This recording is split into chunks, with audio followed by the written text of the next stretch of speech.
And the election of Donald Trump, ladies and gentlemen, is a great victory for America. Okay? It's a great victory for freedom. In fact, I believe the Lord has given this nation a reprieve with President Trump's election. We are on the absolute verge of tyranny. I had a book, y'all don't know anything about me, I had a book released, I had a couple of books come out. I had a book released back in October called Kangaroo Court. And it's about how the Democrats use lawfare to attack the Constitution. If you hear any Republican ever, or anybody who says they're Republican ever talk about convicted felon, talking about President Trump, you ought to kick him out of the party. Amen. There's not one single prosecution that was ever brought against the President of the United States, Donald J. Trump, that was legitimate. These are all attacks against our Constitution. And this is how close we were coming to losing everything. You don't think that would have continued if Kamala Harris had wormed her way into the White House?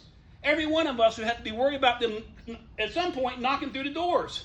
That's how bad it's gotten. They're prosecuting us for our speech. They took Twitter, they took Facebook, and they used these social media organizations as the jack-booted steel boot of the government to basically suppress free speech. And they were trying to criminalize free speech. We've been given a reprieve.